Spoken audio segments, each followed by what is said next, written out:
Pues estaba buscando ya cuando ya habían bajado y habían caminado un buen trecho. Así que fue. Y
Hola, soy Agustina, que quiero mandar un abrazo grande a mis amigos del podcast Voces Disidentes. Mucho ánimo para la vida cultural que están dando. Un abrazo.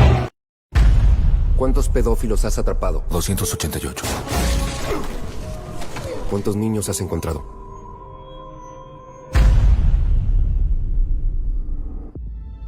Este es el crimen internacional con más rápido crecimiento que el mundo haya visto. Ya ha sobrepasado el tráfico ilegal de armas y pronto sobrepasará el tráfico de drogas. Porque solo se puede vender una bolsa de cocaína una vez. Pero un niño, de 5 a 10 veces al día. Los niños de Dios no están a la venta. En cuanto cierro los ojos, veo los rostros de esos niños. ¿Cuántos pedófilos has atrapado? 288. ¿Cuántos niños has encontrado? Timoteo, tú rescatas niños, ¿verdad? Quizá puedas ayudarme a encontrarla. Te lo prometo. Somos de Seguridad Nacional. Sabes que no es nuestro trabajo ir a rescatar niños hondureños en Colombia. Si no hacemos nada, será una pesadilla. Imagina entrar a su habitación ahora mismo y ver su cama vacía. ¿Qué haríamos? Renuncia a tu trabajo y rescata a esos niños. En este momento podría estar a una cuadra o podría estar en Moscú, Bangkok, Los Ángeles. Los atrae con su apariencia, les promete el sol y la luna. Es territorio rebelde. Nadie entra ahí, ni el ejército, ni la policía, ni nosotros. ¿Y si ella fuera tu hija? Nadie vendrá a rescatarnos. Estarán solos. Este trabajo te hace pedazos. Y esta es mi única oportunidad de juntar esos pedazos de nuevo. Cuando Dios te dice lo que tienes que hacer, no puedes dudar.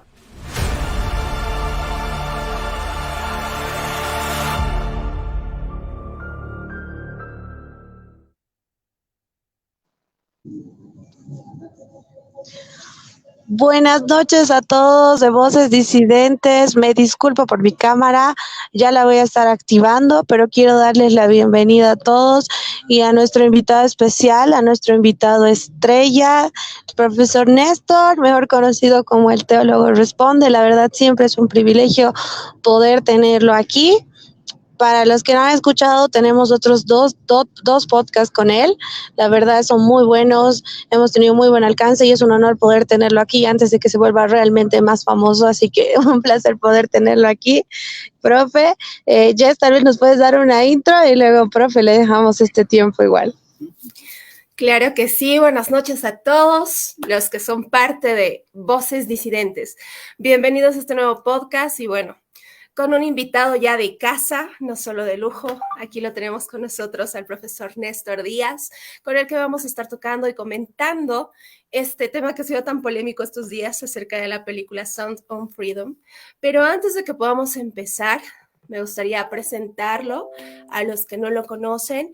Él es el profesor Néstor Junior Díaz Soriano. Él es catedrático con formación psicológica educativa, maestría en terapia familiar y especialidad en la neuroescritura. Locutor acreditado por la CNEPR, habilitador docente y conferencista. Ha sido comunicador en espacios radiales e invitado especial a programas televisivos, investigador histórico y articulista. Sus ensayos han sido publicados por el Instituto Duartiano y el Archivo General de la Nación. Catedrático en Filosofía en la Universidad Nacional Evangélica, UNED, y fundador del programa teológico Formadores de Líderes. Ha colaborado también en otros escenarios teológicos como el MINS, Triunfadores en Cristo, y teólogo oficial del espacio televisivo Dialogando, creador de contenido en la plataforma virtual El Teólogo Responde, con sus paralelos en otras redes. También es fundador y editor principal de la revista Contracultura, de reciente lanzamiento, y sirve como colaborador en el equipo pastoral de la Casa de Gracia en New York. Y recientemente ha publicado su libro El Teólogo Responde, que se puede adquirir en la plataforma de Amazon. También tiene otros libros, así que búsquenlo, ya nos va a estar comentando un poco más y nos va a estar acompañando con este interesante tema esta noche. Bienvenido, profe. Adelante. Bueno, para mí es un honor y un placer estar con ustedes acá otra vez. Sin duda alguna, como lo he estado indicando en otra ocasión, Voces Disidentes es una plataforma muy importante a la hora de dar la batalla cultural. Creo que como referente del trabajo que están haciendo allá en Bolivia, es sin duda alguna un verdadero placer y honor poder compartir con ustedes. Muchas gracias, profe. Entonces, empecemos con la temática, ¿no, Debbie? Sí, comenzaremos. La verdad es que esta película está dando de qué hablar. Desde que publicamos en mis redes y en otros lados, ha sido un boom. ¿Qué te puedo decir? Sound of Freedom ha sido un boom del lado progre y del lado cristiano. Del lado cristiano porque hemos hecho promoción hasta los que no sabían han hecho promoción. Y del otro lado la han tratado de censurar, la han tratado de bloquear. Ha sido una película que está generando mucha controversia porque está revelando una cuestión tan dura, una realidad tan difícil que yo como trabajadora social lo puedo ver. Es una realidad que lo vemos día a día y que a veces no decimos nada al respecto. ¿Por qué? Porque nos da miedo hablar de este tema. Entonces, quiero empezar hablando de esta película, Sound of Freedom, que el productor es Eduardo Verazategui, uno de los referentes en México, Provida, uno de los más grandes que yo he conocido, es muy bueno. Angel Studios, que es la productora de la serie de Chosen, Los Elegidos, una muy buena serie desde mi perspectiva, que a muchas personas, inclusive no cristianas, ha logrado alcanzar, la están produciendo. Entonces, queríamos hablar de esta película, profe.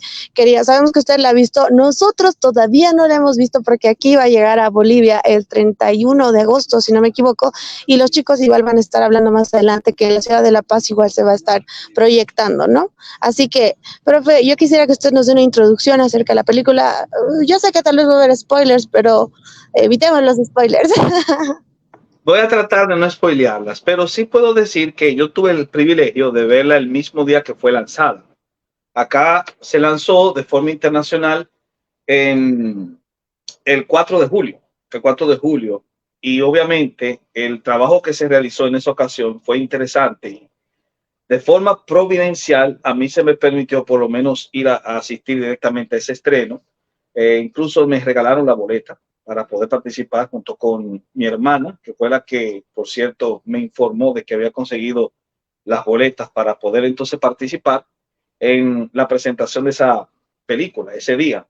Obviamente, no todos los cines estaban dispuestos a publicitarla, estaban solamente los cines de la cadena de AMC, que es una cadena enorme de cines acá en Estados Unidos, pero no todos los cines de AMC le estaban publicitando, ni la tenían disponible en sus salas. Por ejemplo, el AMC que está acá en Queens no la tenía.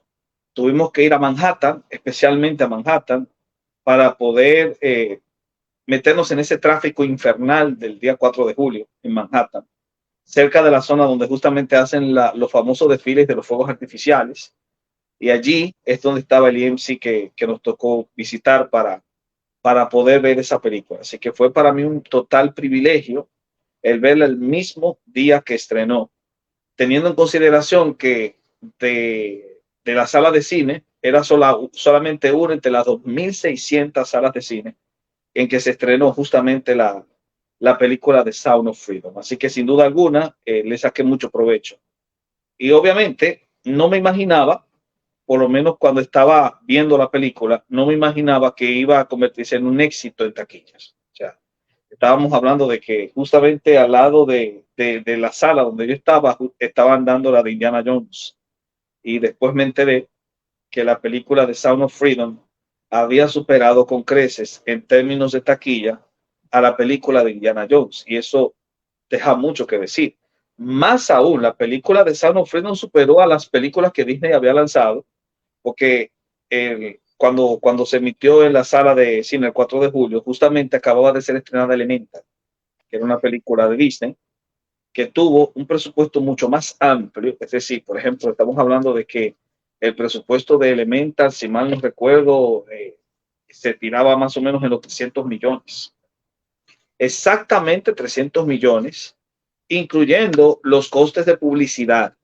Y solamente recaudó en el curso del tiempo en que se dio el desarrollo de la película, en la primera semana, solamente pudo recaudar una cantidad no baladí de 195.450.547, que uno dirá es mucho dinero, pero no lo es, porque no cubría el total del gasto que llevó la producción.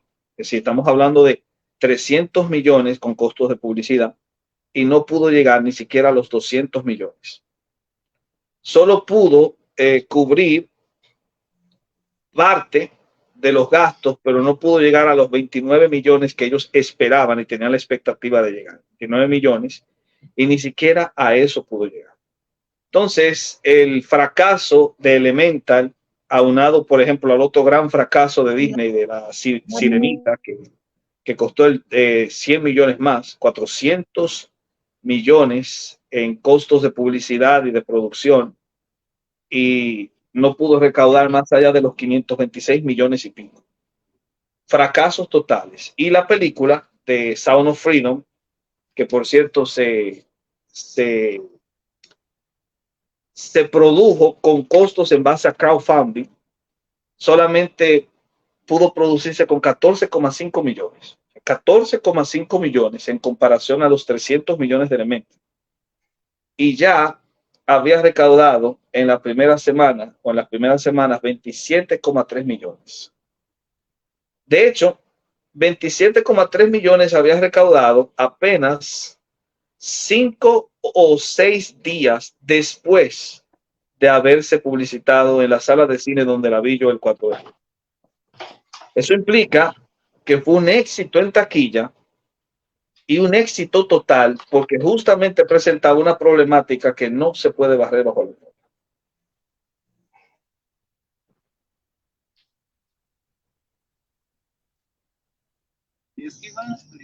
Sí, la verdad es que para mí ha sido muy choqueante ver que yo dije Indiana Jones lo va a hacer tiras, y Eduardo Verástegui decía en una de sus entrevistas que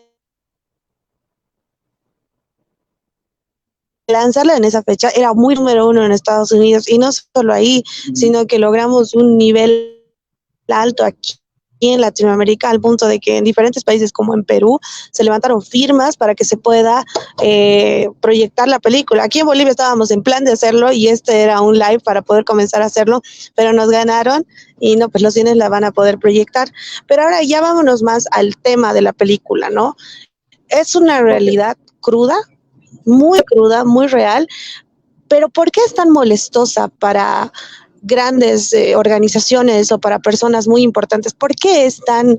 Hay gente que no entiende, ¿por qué estaría mal publicar esta película? ¿Por qué les ofende? ¿Por qué Netflix no está poniendo esto en su plataforma, pero pone esta película de las niñas, que no me acuerdo ahorita el nombre, que son hipersexualizadas? Esa. ¿Y por qué no podemos publicar, no puede estar Son of Freedom? Entonces, esto yo creo que la gente tiene que entender el por qué, ¿no? Tal vez nos puede explicar un poco de eso, profe. Sí, por supuesto que sí. Vamos a ver, en 1807 se logró, o por lo menos el gran Wilberforce, junto con el apoyo de todos los miembros de lo que se llamó de forma peyorativa la secta de Clapham, lograron la aprobación de la ley del comercio de esclavos en ambas cámaras del Parlamento británico, logrando con ello la abolición, o por lo menos el inicio del proceso de abolición de una institución que en Occidente había sido un grotesco fantasma y una mancha detrás de la oreja, el fantasma de la esclavitud. Entonces, a partir de ahí se inició una larga lucha que involucró obviamente el trabajo de los creyentes, tanto cuáqueros como los metodistas, los puritanos también, que incluso tomaron un himno escrito por un antiguo tratante de esclavos, un antiguo traficante humano, que era John Newton, que se había convertido a Cristo, y ahora fungía como reverendo en una pequeña capilla de corte congregacional en Inglaterra, es decir, una capilla de corte bautista. Él había escrito este himno de Amazing Grace, Sublime Gracia, que se convirtió en el canto de batalla de la secta de Clapham y uno de los himnos más emblemáticos contra el tráfico de esclavos. Entonces, el trabajo que ellos aunaron sentó un nivel de conciencia que poco a poco fue germinando hasta que al final, lentamente, el fantasma de la esclavitud se fue expulsando de Occidente. Lamentablemente, el fantasma de la esclavitud nunca se fue del mundo. O sea, siempre estuvo presente en Oriente, especialmente en los países del sudeste asiático, en la península índica, en algunos países de corte musulmán y sobre todo en el continente africano, donde los responsables de vender esclavos eran negros también. O sea, estamos hablando de negros de la talla de Tiputí, por ejemplo, que pese a su piel oscura no tenían reparos en poder atacar aldeas y venderlas como esclavos. Y ese problema ha persistido hasta el día de hoy. Lo único que ha tomado otros predicamentos, especialmente desarrollándose a partir de la trata de blancas para la prostitución sexual y el tráfico de órganos. Entonces, ese tipo de situación como parte del tráfico humano era una realidad que no se había ido de Oriente, se había mantenido en Oriente, pero en Occidente, un Occidente post-cristiano, lentamente comenzó a despertar otra vez. Y obviamente la trata de personas se ha convertido en una realidad que, como dije al principio, no se puede barrer bajo la alfombra, porque afecta a todos los países. Para que tengan una idea, en 137 países o en 137 estados, para ser más específicos, se ha explotado el tráfico humano de aproximadamente 127 países. 127 países que proveen a 137 el mayor rango de tráfico humano, siendo Estados Unidos el que encabeza la lista de consumidores y México el que encabeza la lista de proveedores. Pero no nos engañemos, porque este negocio muy lucrativo se desarrolla con mayor carácter en Europa y en el sudeste asiático. De hecho, en Europa se perciben $3,000 millones al año en base a en este negocio lucrativo, solo en Europa. Esas son cifras de Europa. Y en Europa, 140.000 mujeres aproximadamente están atrapadas en la explotación sexual, de modo tal que cuando tú vas a un país europeo, te vas, por ejemplo, a Holanda y caminas por una calle, o en Francia, por ejemplo, una calle donde están todas las prostitutas dispuestas a vender los favores al mejor postor, una de cada 7 de esas prostitutas están ahí en contra de su voluntad. Son esclavas prostituidas a consecuencia del secuestro y trata de blancas. Y de las víctimas, 1 de cada 5 son niños. Niños que generalmente proceden o del África o proceden del sudeste asiático, y en el caso de Estados Unidos proceden de Latinoamérica, particularmente México y Colombia, siendo la frontera entre Estados Unidos y México un hervidero de lo que es este maldito negocio. De modo tal que Estados Unidos se va a abastecer de un mercado humano que tiene raíces muy profundas en Latinoamérica, en Europa, en África y en Asia. Estamos hablando de casi el mundo entero involucrado en ello. Una situación alarmante que lamentablemente ha sido favorecida por magnates, por políticos y hasta por la industria del entretenimiento, porque no podríamos decir que esto es conspiranoico al estilo de aquellos que creen que la Tierra es plana, cuando tú ves que el Washington Post o el New York Times o incluso las revistas Rolling Stones promocionan el programa de Cutless con esa carga de sexualización infantil, mientras que trata de boicotear la película de Sound of Freedom, que critica justamente ese negocio. Más aún, que haya sido una productora independiente como Angel Studios, que ya tiene obviamente una trayectoria de proveer series bíblicas de carácter, por ejemplo, de Chosen, independientemente de las críticas que haya a favor o en contra. Sin embargo, se ha encargado no solamente de producir eso, sino también de producir otro contenido que obviamente tiene ese objetivo de exaltar los valores del conservadurismo de facturación cristiana. Y que haya sido Angel Studios porque Netflix, que fue la que promovió Cutless, haya rechazado proveer obviamente la plataforma para que se emitiera en stream la película de Sound of Freedom, da mucho de qué hablar. Esto no es una cuestión de acusaciones de tipo paranoide, sino que es una realidad de la que nosotros no podemos hacernos la vista gorda. Entonces, sin duda alguna, esta situación ha llamado la atención y obviamente ha generado un movimiento de rechazo por parte justamente de aquellas grandes compañías que están en contra porque o se lucran beneficiándose de esto o simplemente son tan ingenuos que viven en otro mundo o están atrapados en una burbuja, que sería la conclusión menos acusativa que yo podría hacer. Esa sería la manera como nosotros podríamos ver esa parte.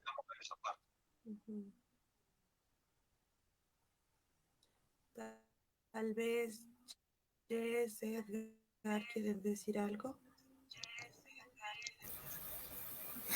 A ver, tal vez yo hago esta comparación. Cuando salieron las películas como Buzz Lightyear, cuando se ve el primer beso entre 2 mujeres en una película para niños, o muchos otros dibujos animados que están saliendo ya con contenido prácticamente LGTB abierto, la gente empezó a decir y los críticos empezaron a decir, no porque los niños vean esta película se van a ser homosexuales o van a tener estas características, pero, y bueno, y por todo eso no lo censuraron, sino apoyaron la película y demás.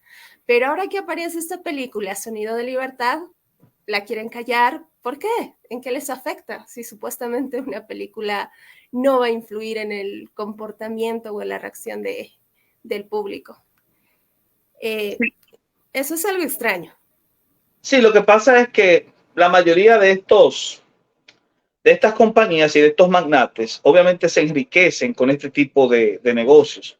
Y también hay muchos de ellos que tienen ciertos fetiches. Obviamente el ejemplo de la famosa isla de Epstein, por ejemplo, evidencia directamente este tipo de situaciones. Estamos hablando de personas que no solamente trafican para satisfacer las pasiones más bajas, como es el caso de la pornografía infantil, que se alimenta justamente del human trafficking, sino que también tienes aquí el tráfico de órganos, que es un negocio muy lucrativo y que obviamente también hay muchas big tech, o en este caso no, las big tech apoyan con el silencio, pero sobre todo las grandes compañías clínicas que se enriquecen justamente con este negocio lucrativo y que obviamente genera todo un mercado negro que nace directamente de esto que hemos denunciado como tráfico humano, y que justamente la película de Sound of Freedom trata de presentarlo de una manera que sea lo más digerible posible, porque debo decir que es muy digerible la película de Sound of Freedom, es muy buena, muy buena. Es una película que puede catalogarse en el ámbito no solo del biopic, porque es un biopic, que es la historia de Timothy Ballard y de la ONG Our, que es la ONG que fundó Timothy Ballard, pero también es la historia de otras ONGs que colaboraron directamente allí. De hecho, Eduardo Verástegui hace el papel de un personaje que justamente es, en la película no tiene el nombre real. O sea, Eduardo Verástegui hace el papel de él, pero no con su nombre real, porque en el proceso en que se estaba filmando la película, que terminó de filmarse en el 2018, esta película no es del 2023, es del 2018, y la postproducción terminó en el 2019. Y en esa época, a muchos de los que participaron en la película, o de los que participaron siendo encarnados por los actores de la película, todavía estaban haciendo su función de rescate de niños. Y por ende no podían delatarse dando sus nombres reales. Así que hay muchos personajes de la historia que ustedes van a ver que no son los nombres reales, y que obviamente ya cuando ahondas más directamente y conoces parte del staff de producción, te das cuenta directamente de la cantidad de ONGs que participaron allí. Muchas de esas ONGs son reconocidas en los créditos. De hecho, al final de la película hay un excelente mensaje de Jim Caviezel, que es buenísimo, pero lo más llamativo es la parte final de la sección de los créditos, donde tú encontrarás una lista enorme de ONGs que luchan en contra del tráfico humano y que fueron reconocidas, y que no solamente fueron reconocidas por su trabajo, sino que ellas aportaron económicamente para poder proveer el contenido necesario para la producción de esta película, que lamentablemente no pudo proyectarse en el 2018 o en el 2019, cuando debió haber salido, porque Disney compró 20th Century Fox y Disney entendía que esa no era una película para ellos.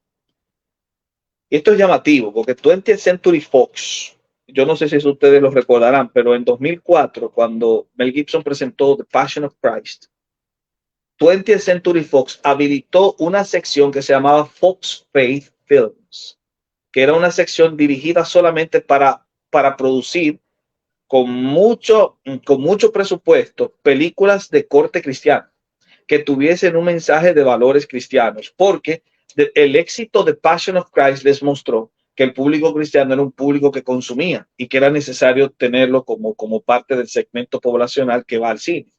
Así que ellos tenían esa misión. Pero cuando Disney compró 20th Century Fox, Fox Face Film se fue a la basura, se fue a la letrina.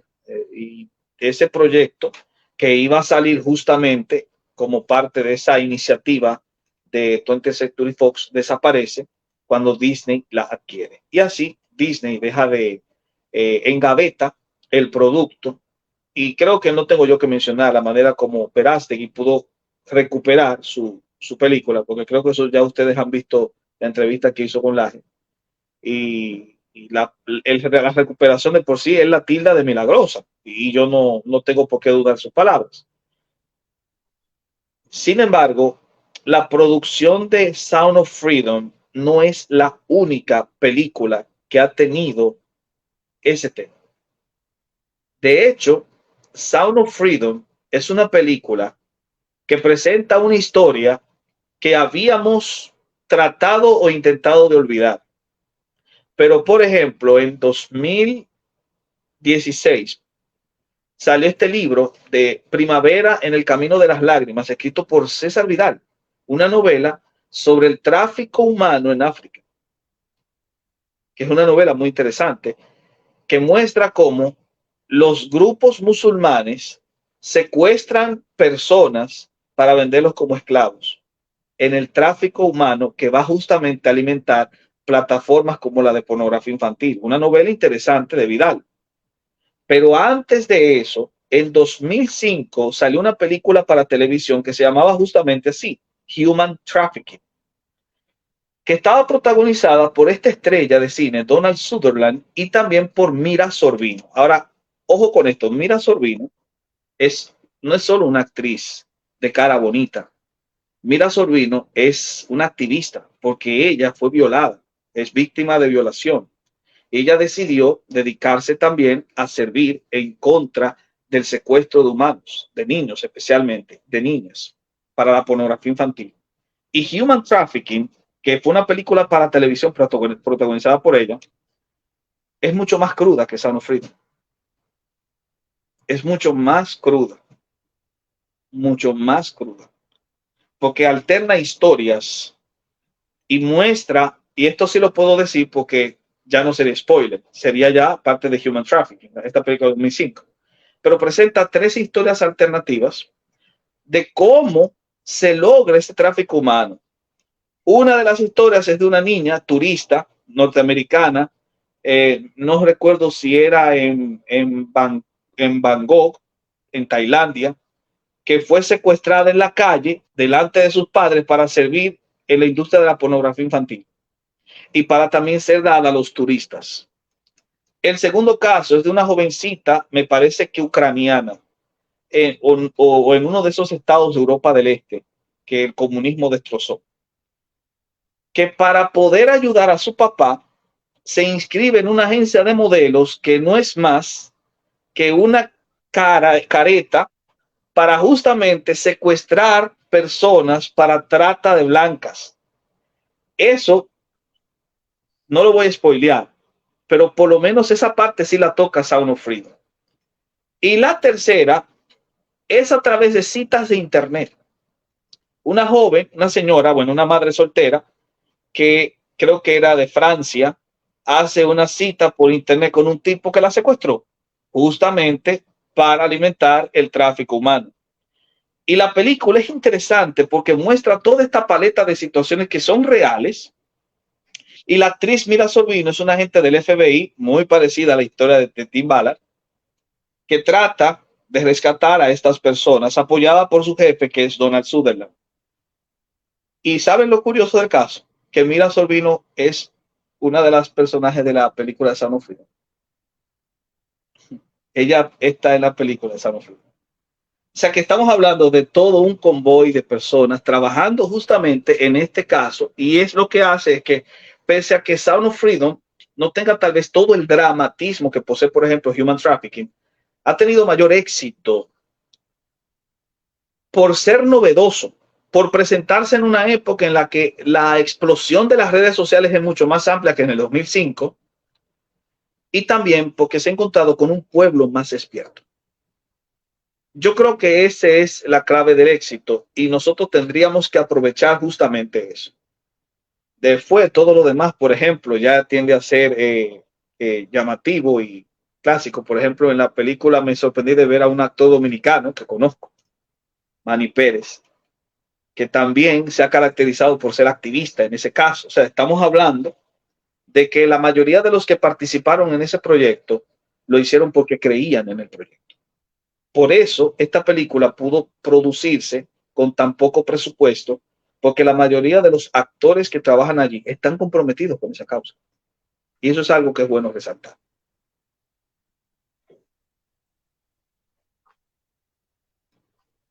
Wow. Wow. La verdad yo no sabía de estas otras películas, pero es muy interesante poder ver que esto viene desde, bueno, siempre hubo, ¿no? Pero es como que ahora están empezando a levantar la voz. Y me llama mucho la atención lo que dice usted, profe, de que estamos con un pueblo más despierto. Porque esto del tráfico de niños viene de la mano de todo lo que hemos mencionado y que nos decían que éramos exagerados, que éramos conspiranoicos. Estamos hablando de la hipersexualización de los niños desde la educación, sexual integral, estamos hablando de la normalización de trastornos sexuales. Claro, empezamos normalizando el hecho de ser gay, de ser lesbiana, pero no nos damos cuenta que todo eso nos lleva a esto, ¿no? A lo que estamos haciendo ahora, a lo que estamos viendo ahora. No solo la trata de niños, la pornografía infantil, la PED, por si acaso ya saben de lo que estoy hablando, pero el gusto por los niños, para que no nos cierre igual el live. Pero es muy impactante para mí todo esto porque viene todo junto. Edgar, no sé si puedes acoplar a esto, creo que tú igual sabes mucho, o sea, pues tal vez mostrarnos un poquito esto y el profe igual nos va a ayudar. Ok, querido profe, a mí me llamó mucho la atención la terminología que utilizaron los medios como The Guardian, CNN, Rolling Stones. Dijeron que esta película era para padres con gusanos en el cerebro. Dijeron que era una película de propaganda derechista. Dijeron que era una película con contenido altamente religioso y con teorías de la conspiración. ¿Qué opinión le merece ese tipo de exageraciones, pero ya hasta el punto de ser groseros, ¿no? Mira, eso simplemente tiene un nombre.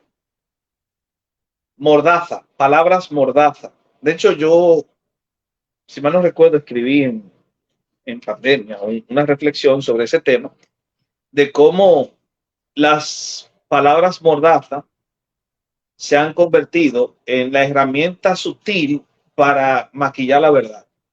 Entonces, lo que hacen estos medios simplemente es jugar con la audiencia para indisponerla ante el producto, con el fin de que el producto no se consuma. De ahí que la tilden de paranoica, de QAnon, por ejemplo, que es un término que se ha convertido en una palabra mordaza. Es decir, si yo tengo una opinión distinta al sistema, obviamente entonces se me tilda de QAnon o conspiranoico. Y ellos no se dan cuenta que en ocasiones lo conspiranoico esconde la verdad. Entonces el término conspiranoico se ha convertido en una palabra mordaza para tratar de callar la voz de la persona. Pero ¿cuántas veces teorías, entre comillas, conspiranoicas realmente estaban diciendo la verdad? Y yo no estoy hablando de casos actuales como el de Epstein, por ejemplo. No estoy hablando de eso. Me refiero a hechos históricos que se consideraban como mitos y terminaron siendo corroborados de forma real. Un ejemplo clásico es el tema de los asesinatos. Voy a pensar en un caso particular. El asesinato de las hermanas Mirabal en mi país, por ejemplo. En 1960 fueron asesinadas estas 3 activistas y la dictadura de esa época, que era la dictadura trujillista, había emitido que la muerte de ellos fue por un accidente automovilístico. Y ese fue el discurso oficial. Todo aquel que dijese que fueron asesinadas por el régimen era un conspiranoico. Pero al final, los conspiranoicos tenían la razón. Otro caso, la pederastia en la Iglesia Católica Romana, por mucho tiempo se consideró un mito conspiranoico. Hoy en día es una realidad que no se puede negar. Quien lo niega es como aquel que quiere tapar el sol con un dedo. Entonces, en ocasiones, lo que parece conspiración tiende a ser verdad. Y las conspiraciones son elementos reales. Es cierto que no todo relato conspiranoico debe ser creíble, pero cuando tú ves factores y descubres elementos que son fácilmente investigables, como simplemente escribir en Google cuántas personas desaparecen, cuántos niños desaparecen al año solo en Estados Unidos, con tan simple investigar eso, tú te vas a descubrir con una realidad que no puede ser eludida tan fácilmente y que no puede ser tildada tan fácilmente como QAnon o conspiranoico. Yo creo que lo que hacen esos medios es eso.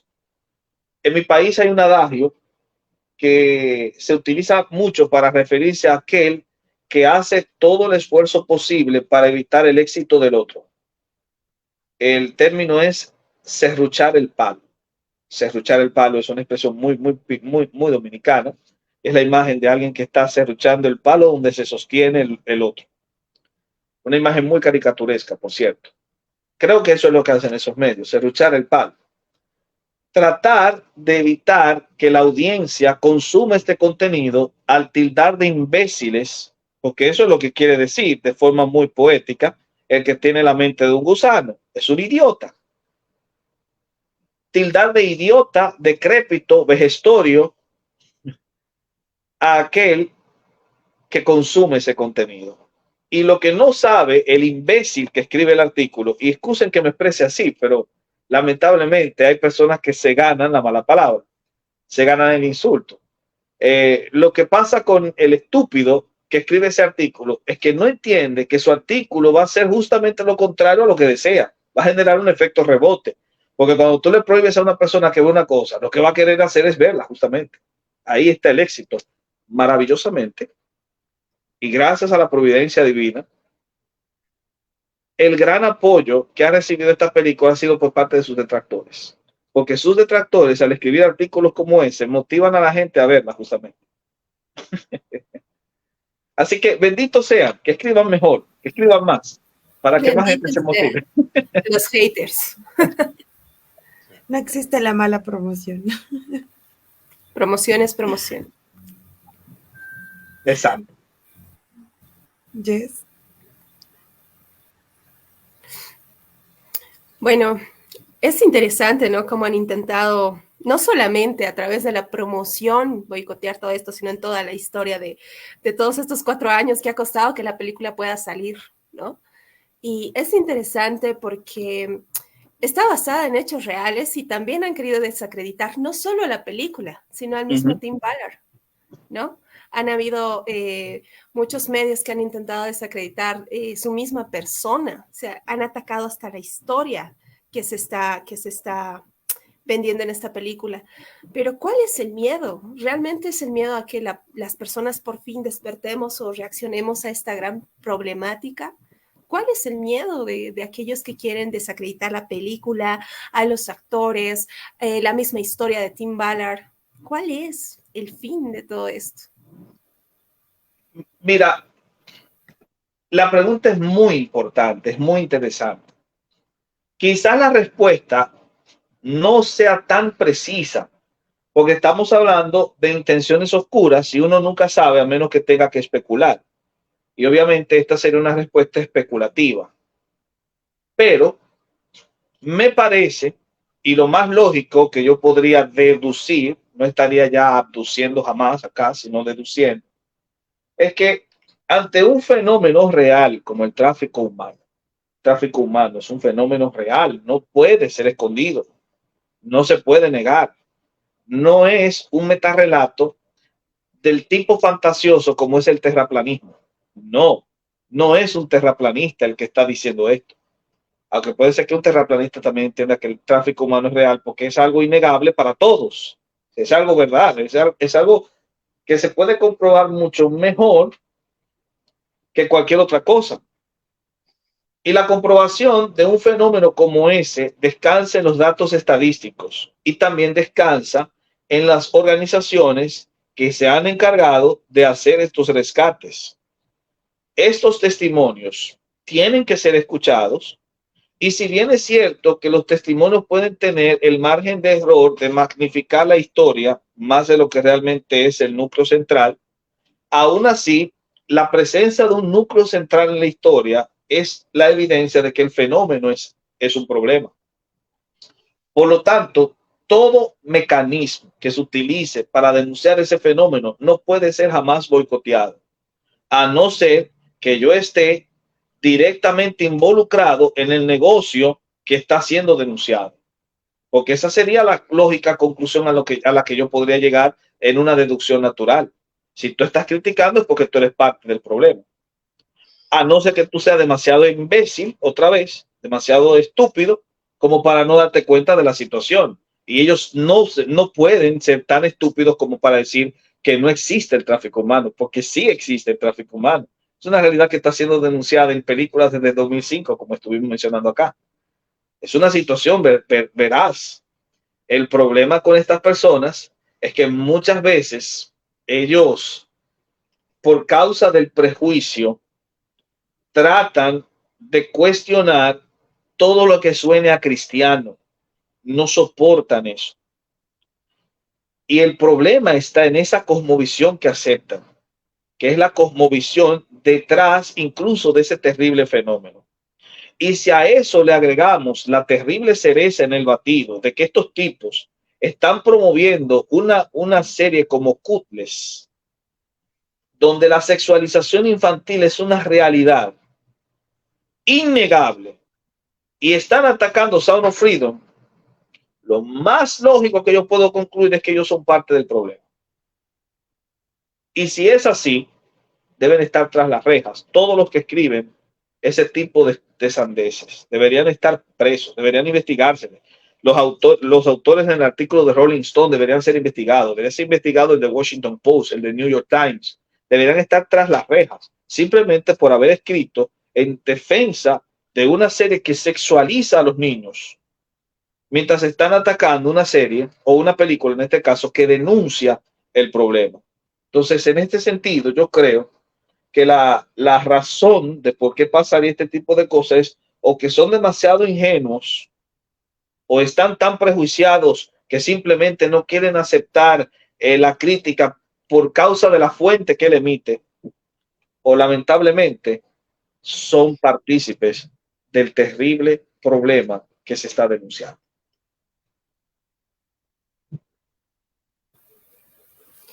Es ¿no? Una situación para poder analizar a profundidad, pero hay algo también importante.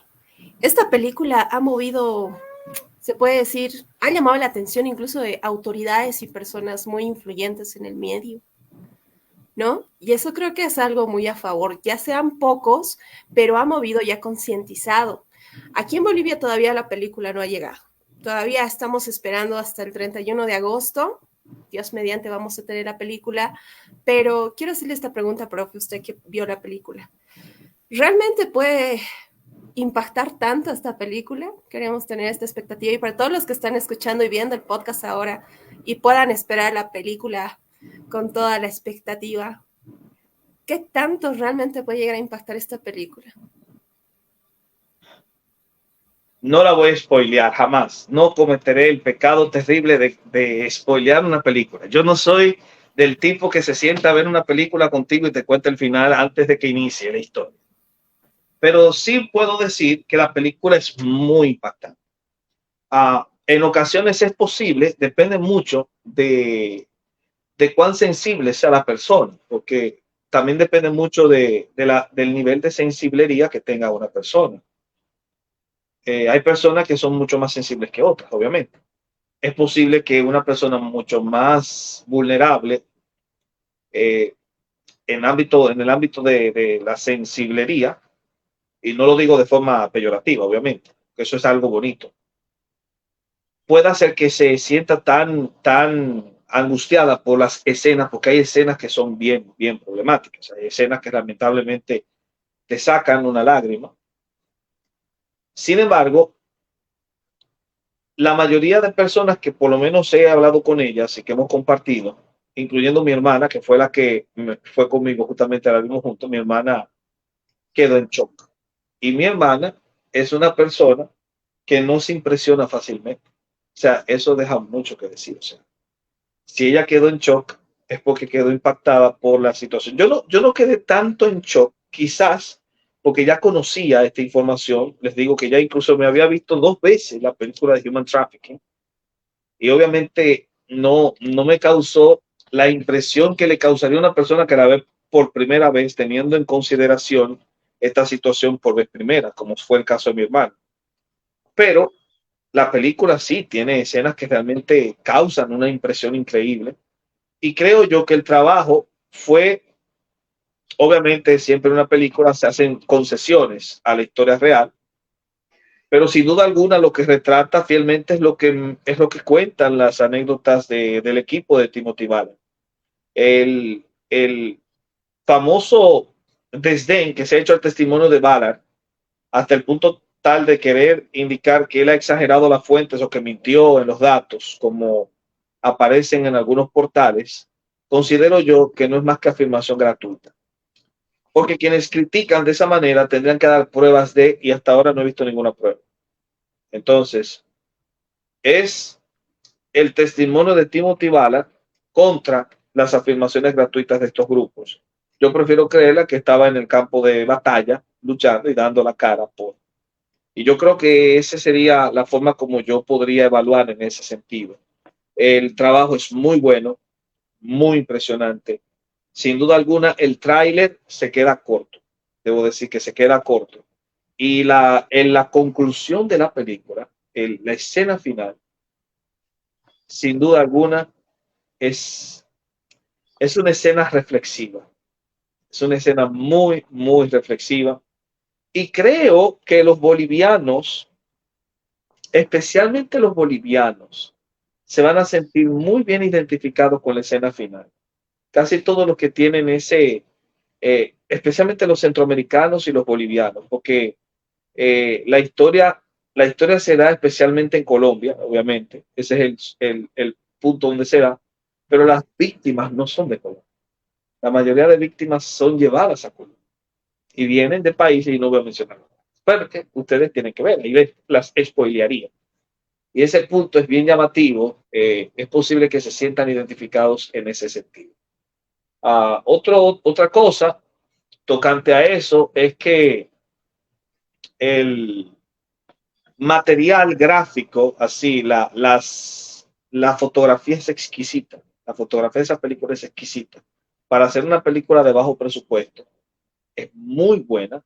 Supieron muy bien utilizar los juegos de cámara, y esto es un elemento más técnico. El guión es bueno y los diálogos también. Sobre todo los diálogos. Así que espero que le puedan sacar mucho provecho y esperemos que llegue pronto allá a Bolivia. Sé que Twitter, la plataforma de Twitter, se ha comprometido también a promoverla. Elon Musk, sin duda alguna, se ha convertido en un importante referente de esta batalla y eso es algo bueno. Esperemos en este caso que en un futuro nosotros podamos ver el impacto que esta película genere y que realmente las palabras de Verástegui sean una profecía cumplida, que esto genere una ola que nadie pueda detener.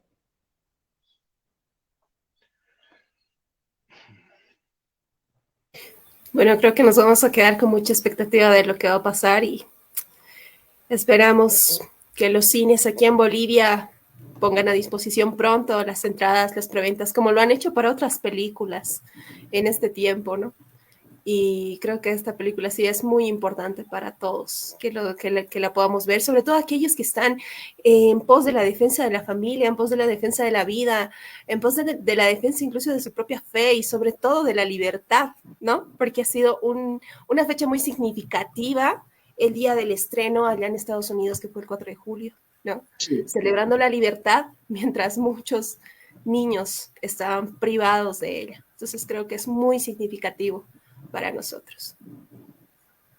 Sí, creo que fue simbólico el que eligieran el 4 de julio. Bueno, fue muy rápida la elección. El tiempo estaba encima. Era un momento muy crítico porque se estaban estrenando películas buenas, o sea, y estaba la promesa de otras películas como Misión Imposible, que son películas que siempre tendrán su fandom y que siempre tendrán su rating. Y también Indiana Jones, pero que haya superado a Indiana Jones, que haya superado de esa manera, implica que estamos ante un público mucho más despierto de lo que medios como Rolling Stones, Washington Post, New York Times creen. Creo que sin duda alguna Netflix, me parece que también Amazon Prime rechazó, y obviamente Disney han cometido el error de sus vidas al negar la entrada de esa película. Fue un exitazo increíble, un gran peliculón. A diferencia de Human Trafficking, es una película que pudo llegar a la sala de cine, porque Human Trafficking no llegó nunca a la sala de cine. Esta sí llegó. llegó a más de 2.600 más o menos. Y ahora se ha abierto un deseo más amplio en diferentes partes del mundo porque se estrenen. España, ustedes en Bolivia, en México, o sea, prácticamente muchos países se están involucrando en esta ola de poder promover la película o de presentarla y proyectarla en sus salas de cine, cosa que no se pensaba que se pudiera lograr. Sin embargo, se ha logrado.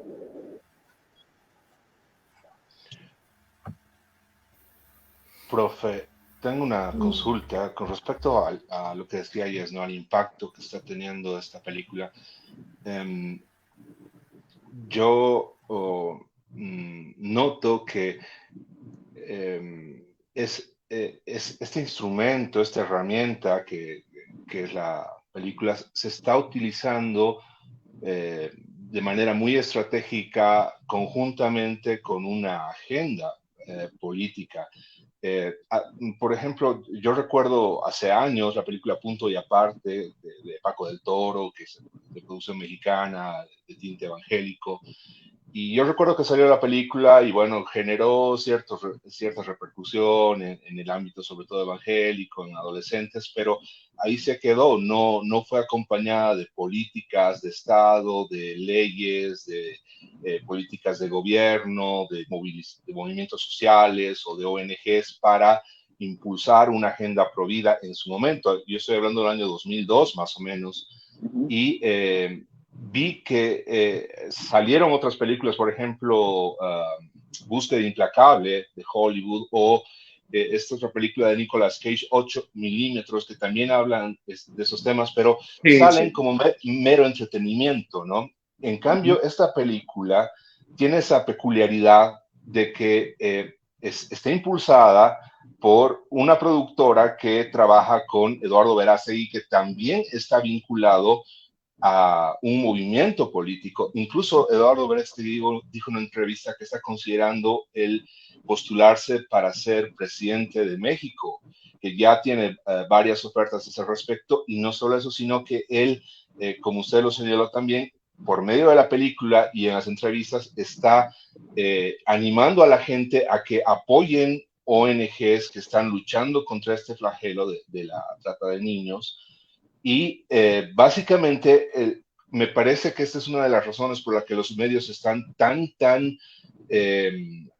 espantados, tan horrorizados de que esta película pueda tener éxito, porque no es solamente entretenimiento, no es una película que quiere generar conciencia en la audiencia, sino que también está siendo acompañada de movimientos sociales, movimientos culturales y movimientos políticos que están trabajando fuertemente para poder impulsar leyes concretas, normas concretas, resultados a nivel de gobiernos, instituciones, y también y aquí va mi pregunta puntualmente, profe, usted señalaba el tema de Wilberforce, por ejemplo, en el tema de la lucha contra la esclavitud, ¿no? Y sabemos que en esos tiempos la iglesia era realmente fuerte a nivel social, era un movimiento básicamente hegemónico o muy impresionante. Y usted también señaló que hoy en día nos encontramos en una época de un occidente post-cristiano. El cristianismo ha estado bastante debilitado, bastante desmoralizado por toda esta propaganda incesante de que la iglesia es ultraconservadora, que es homofóbica, que resiste, etcétera. Todo el discurso que conocemos. Y yo noto que este tipo de películas, nuevamente, es parte de una estrategia para revitalizar la iglesia y revitalizar a los creyentes para que se impulsen este tipo de movimientos culturales, políticos, sociales, etcétera, pero también para reavivar a la iglesia dentro. A mí me preguntaban, y esa es la pregunta que le quiero hacer, ¿qué es lo que puede hacer la iglesia y qué es lo que pueden hacer los cristianos para poder responder a esta problemática social, ¿no? Y particularmente yo entiendo, profe, usted nos ampliará más este tema, que habría que resaltar el rol de los padres de familia en esta cuestión, ¿no? Tolkien decía una frase que a mí me encanta, que hasta la persona más pequeña puede cambiar el curso de la historia.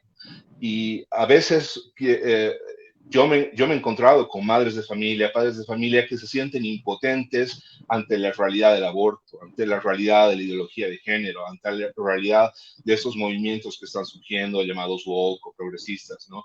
Y no se dan cuenta que ellos tienen un poder como individuos, ¿no? En sus casas, en sus hogares, al poder interactuar con sus hijos, dedicar más tiempo, ellos están generando ese efecto onda expansiva, ¿no?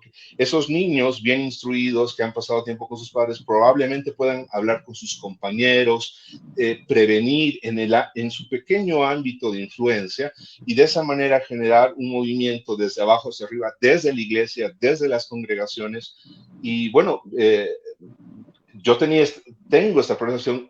¿Qué apreciación tiene usted con respecto a eso, puntualmente al rol de la iglesia, tanto a nivel político, es decir, de arriba hacia abajo, y a nivel individual y social, de abajo hacia arriba? Bueno, la iglesia históricamente siempre ha estado involucrada en procesos de transformación cultural. La iglesia ha sido un agente de transformación cultural en el ámbito positivo. La iglesia institucional, es decir, esa iglesia que muchas veces se desprende del espíritu del cristianismo, también ha servido como agente de cambio social, pero a veces en el peor sentido, y otras veces se ha aislado de ese paradigma de cambio porque se ha encerrado a sí misma o a causa de ese comprometido demasiado con el Estado, ha perdido esa voz profética que la caracteriza.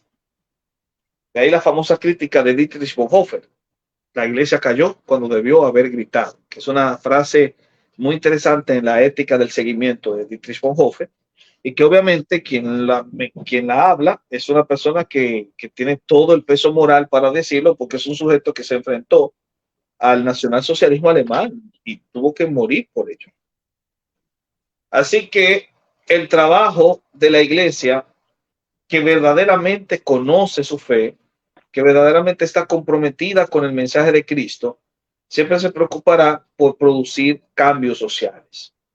La Reforma Protestante es un movimiento eclesial que produjo cambios sociales, y cambios sociales que marcaron la forma como pudimos superar la Edad Media para llegar a la Edad Moderna.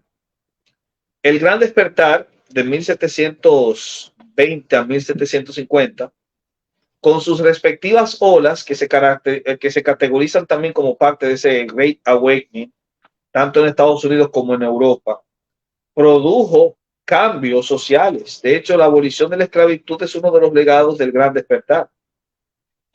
El Segundo Despertar capacitó a todas las denominaciones protestantes de los estados del norte para que lucharan por la abolición de la esclavitud en Estados Unidos, llevando incluso a la famosa guerra civil que justamente se dio en el marco del Segundo Despertar, donde la mayoría de los pastores eran abolicionistas. O sea, los pastores del norte tenían un discurso abolicionista y sirvieron en apoyar justamente el famoso tren subterráneo, como es el caso de Finney, que es una de las figuras claves del Segundo Despertar, y que obviamente también es responsable de apoyar el tren subterráneo, que es esa ruta invisible que permitía a los esclavos del sur poder huir hacia los estados del norte para poder ser emancipados.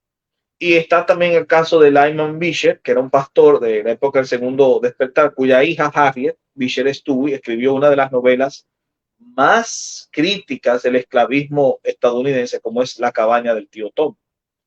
Entonces, la iglesia siempre ha estado involucrada en esos procesos. Siempre.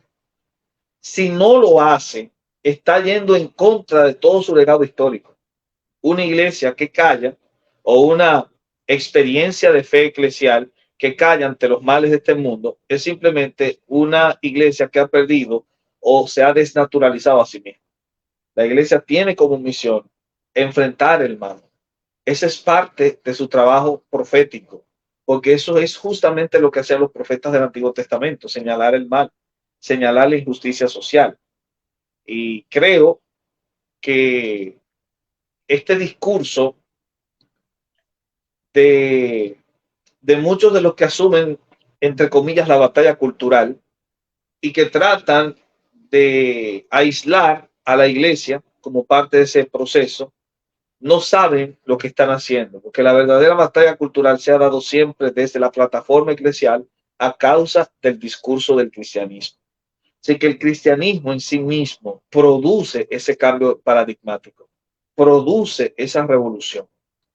Y obviamente nosotros como creyentes no podemos quedarnos callados ante el mal y por eso asumimos nuestro papel. De hecho, los que produjeron Sound of Freedom son personas de fe, son creyentes que se identifican dentro de una experiencia determinada de la iglesia, que es el catolicismo romano, y desde esa experiencia tratan de dar la batalla. Y no solamente eso, porque la gente de Angel Studios, por ejemplo, no es católica.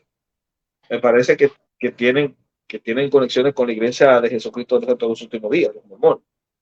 Y esos tipos se involucraron también en eso, porque al final de cuentas, independientemente de que sea una experiencia de fe cuestionable o no, el espíritu germen del discurso cristiano es el mismo y ellos tienen que asumir ese discurso y obviamente luchan a favor de lograr directamente dar su aporte y su grano de arena. Yo creo que la iglesia tiene ese deber.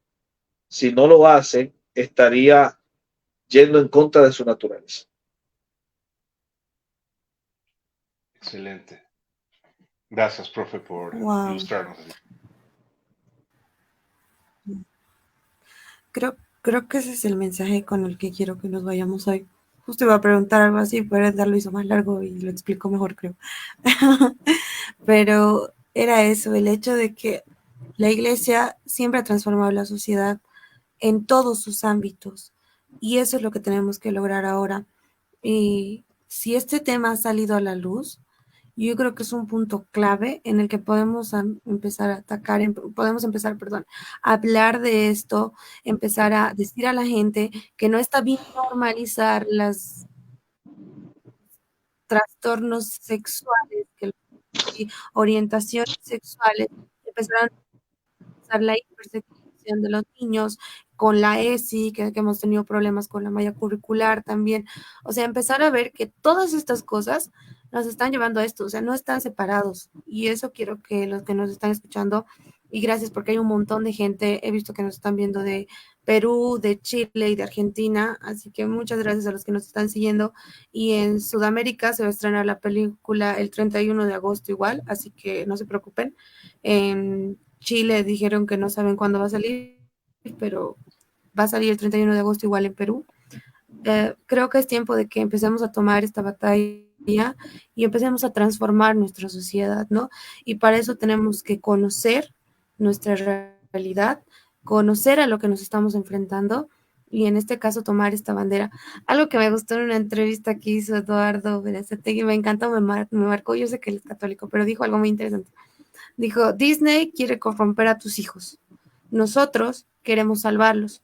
Ellos tienen todo, tienen medios, tienen gente, tienen dinero, tienen todo, pero ¿saben qué? Nosotros tenemos a Dios. ¡Fua! La gente empezó a gritar, ¿no? Y yo igual. Y es eso, creo que ya tenemos esta batalla ganada y tal vez quisiera que usted pueda terminar, profe, con un mensaje para nosotros y vamos igual a seguir animando a que puedan seguir viendo la película y nos vuelva a mencionar las otras películas que nos dijo, tal vez podemos buscarlas y ver la forma de, no sé, promoverlas un poco más también, ¿no? Sí, de hecho Human Trafficking creo que la pueden ver en YouTube, está mala calidad en YouTube, por cierto, pero son 2 episodios, porque como fue para televisión, se emitieron 2 episodios, pero claro, era la película en 2 partes, los episodios son larguísimos, estamos hablando de casi 2 horas por episodio, es una película bien extensa, pero muy, muy buena. Lamentablemente no tuvo el impacto que esta sí va a tener. Y yo creo que la razón es justamente a causa del tiempo que nos ha tocado vivir. El mundo después del 2020 es distinto, más despierto, tiene mejor conciencia, se ha dado cuenta que lo que antes se tildaba como relato conspiranoico era cierto, que era verdad cuando se hablaba de un intento de legalizar la pedofilia, que esto no era relato, cuento de camino, que esto era cierto. Y al encontrarse con esta realidad que antes se denunciaba como un espectro muy lejano, ha hecho que mucha gente se dé cuenta de que hay intereses y designios oscuros en muchas de estas agencias. Y obviamente eso ha despertado el interés de poder denunciar el mal y de poder aprovechar los recursos que se tienen a la mano para hacerlo. Quizás eso es lo que marca la diferencia entre grandes producciones como Human Trafficking a la película de Sound of Freedom. Es lo que también marca la diferencia entre Sound of Freedom y películas que de forma ligera lo trataban como Taken, Búsqueda Implacable, ¿verdad? Quien ve Taken está viendo una película que habla de tráfico humano, pero como es una película enfatizada en acción, la idea detrás no se nota tanto. No es una película que sirva para hacer una denuncia. Esta película sí, esta película genera un movimiento, porque es una película basada en hechos reales. No es un guión ficticio como en Taken. Y yo creo que eso es lo que podríamos nosotros tomar como punto para nuestra reflexión final. Estamos en una coyuntura histórica. Si la historia no termina en el punto escatológico en el que la Biblia nos señala, que es la segunda venida de Cristo, si Cristo no ha venido antes, esto que estamos haciendo ahora será historia después. Y debo decirles algo, no será historia dentro de 200 años, será historia dentro de los próximos 20 años. Prontamente ustedes verán cómo se publicarán libros, publicaciones sobre temas como este.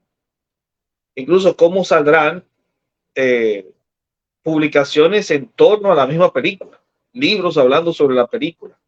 Sound of Freedom se va a convertir en sí mismo en una tendencia. Y nosotros estamos viviendo en esa coyuntura histórica. Y no tanto por la película, sino por el contenido que conlleva.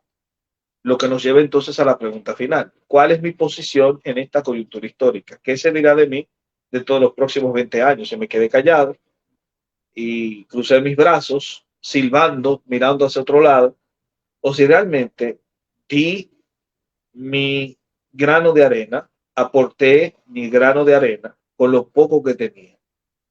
Estos muchachos con poco hicieron una producción que superó a películas que tenían un presupuesto multimillonario. La superaron con creces con lo poco que tenían porque Dios estaba con ellos. Nosotros, con lo poco que tenemos, con estas plataformas, con nuestro pequeño celular, podemos hacer un gran impacto. Lo único que tenemos que tener es corazón en el pecho y mente en la cabeza, para pensar de forma crítica, para no dejarnos embobar por lo que los medios intentan desdibujar.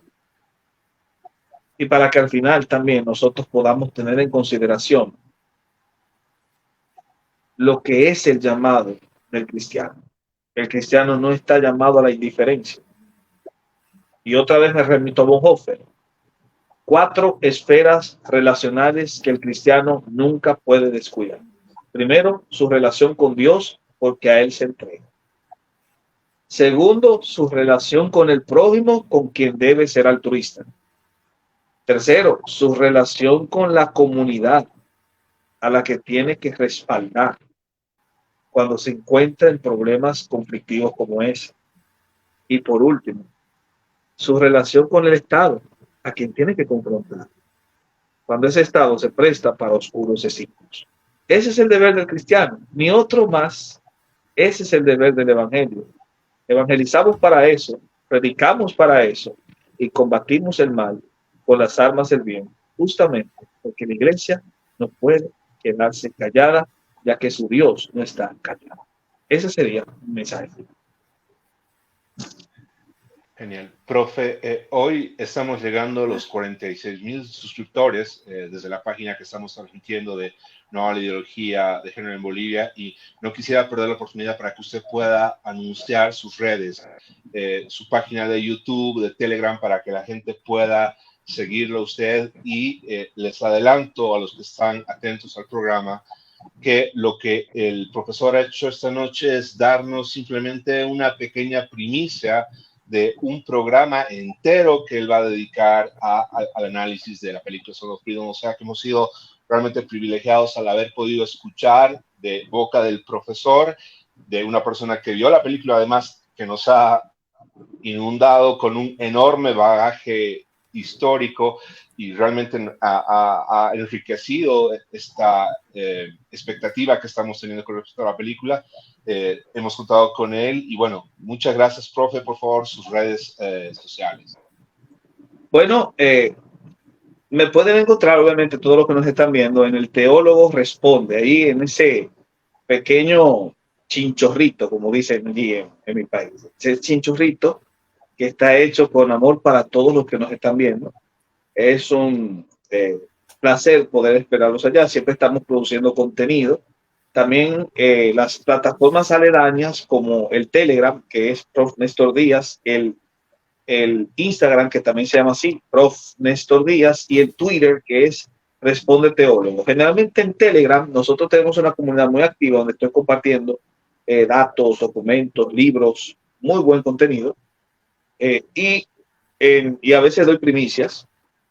Y en Instagram también hago lo mismo, pero sobre todo en el canal de YouTube estamos produciendo la mayoría de nuestro contenido para que la gente pueda sacarle provecho. Y como muy bien dijiste, vamos a tener una primicia muy buena. De hecho, vamos a tener una entrevista con el presidente de Child Liberation Foundation, que es uno de los productores ejecutivos de Sound of Freedom y que es uno de los personajes representados en la película. No voy a decir quién lo representa para no hacer spoiler, pero sí va a ser uno de los personajes que va a estar con nosotros ahí. Ellos nos cedieron la oportunidad para hacer esa entrevista y obviamente estamos pensando lo grande para ello. Va a ser, si Dios lo permite, en agosto que va a salir esa entrevista, y antes de esa entrevista va a salir un video documental sobre el tema, que es el video al cual aludiste, por cierto. Ese video documental será como una especie de antesala para esa gran entrevista que vamos a tener en esa ocasión, y quién sabe lo que se arme por ahí. Así que hay unas cuantas sorpresitas muy buenas para todos los que siguen nuestro contenido, y para mí es un honor poder presentarlo desde acá. Muchas gracias, y a todos sigan, por favor, al Teólogo Responde. Les comento que el profe Néstor también ha estado dando un webinar en la Universidad de Udabol para la carrera de liderazgo pastoral, así que ya hay mucha gente aquí en Bolivia que lo conoce. Y tú puedes ser uno más suscribiéndote a su canal de YouTube, siguiéndolo en sus redes.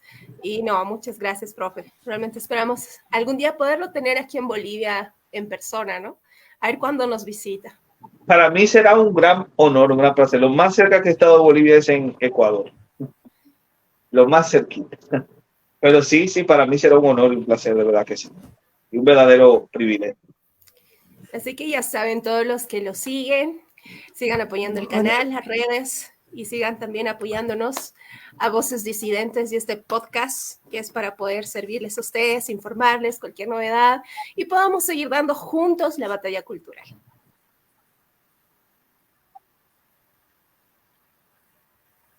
Sí, chicos, un placer estar con ustedes. La verdad, estamos muy felices de tener al profe, que aunque él dice que es algo chiquito, está creciendo. Por eso digo, aprovechemos ahora que no es tan famoso, porque después vamos a tener que pedir cita. Así que estamos muy felices de tenerles aquí al profe y nos vemos el 31 de agosto estrena la película en el Cine Center. Tenemos Cine Center en La Paz, Santa Cruz y Cochabamba, o Mega Center, como le digan, pero es Cine Center antiguo, Cine Center actual, Mega Center. Y todavía no sabemos si va a haber en otras ciudades. Edgar, creo que en La Paz iban a promocionar o ya pasó. En realidad, el día de ayer una iglesia estuvo proyectando la película, no sé en qué calidad, pero logró conseguir la película y la proyectaron en una iglesia. Tal vez muchos están logrando tener la película de esa manera por ahora, pero los demás vamos a estar ansiosos por poder verla en cine, ¿no? Es mejor verla en el cine, por varias razones, y una de ellas es porque la experiencia es mucho más gratificante. Es mejor verla en el cine. Y cuando la vean, sí les recomiendo dos cosas. Uno, disfrútense el final, pero sobre todo, cuando aparezcan los créditos, no se paren de su asiento. Mejor tengan las palomitas listas, porque el mensaje que viene después de los créditos, que es un mensaje personal hecho por el actor Jim Caviezel, es imperdible. Sin duda alguna, es una de las cosas más interesantes. Una de las cosas que vi fue que nadie se movió, justamente porque la película hizo el anuncio. Cuando terminó, no se muevan porque viene un mensaje. Entonces la gente se quedó en stand-by. O sea, la gente literalmente, cuando se esperaron a que avanzaran los créditos para ver el susodicho mensaje. Así que yo les animo a que puedan ver ese susodicho mensaje. Está muy, muy bueno. No le voy a decir de qué trata, obviamente. Sí, es muy, muy bueno. Muchas gracias. Ahora sí nos despedimos, de verdad. Gracias, profe. Gracias a todos los que han estado con nosotros, de verdad. Ha habido mucha gente que nos ha seguido de todos los países que nos están viendo. De verdad, pensábamos solo llegar a Bolivia y hoy me di cuenta que estábamos en Chile, en Perú y en Argentina y me pone muy feliz, la verdad. Gracias a todos. Ya no voy a decir chao Bolivia, voy a decir chao Latinoamérica, chao Sudamérica. Así que nos vemos en un próximo episodio del podcast de Voces Disidentes. Bendiciones a todos y sigamos con la batalla cultural. Los dejo con el tráiler de Sound of Freedom otra vez. Chao, chao. ¿Cuántos pedófilos has atrapado? 288. ¿Cuántos niños has encontrado?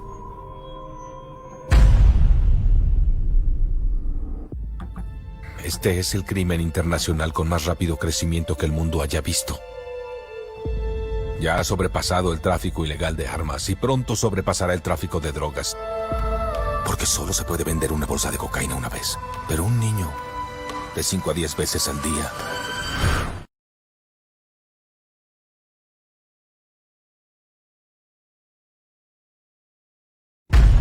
¿Cuántos pedófilos has atrapado? 288. ¿Cuántos niños has encontrado?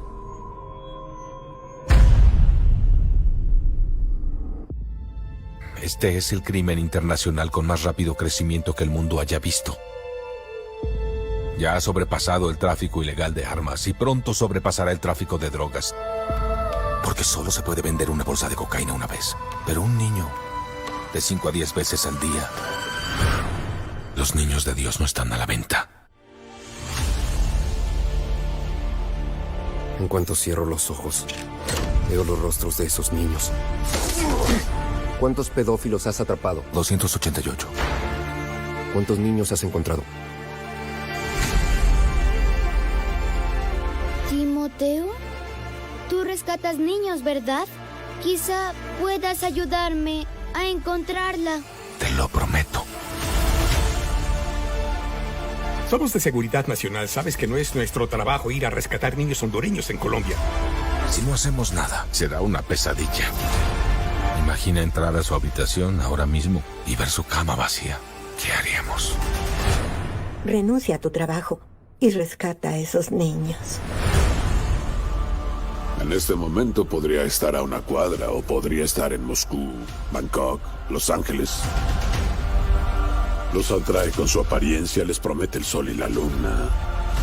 Es territorio rebelde. Nadie entra ahí, ni el ejército, ni la policía, ni nosotros. ¿Y si ella fuera tu hija?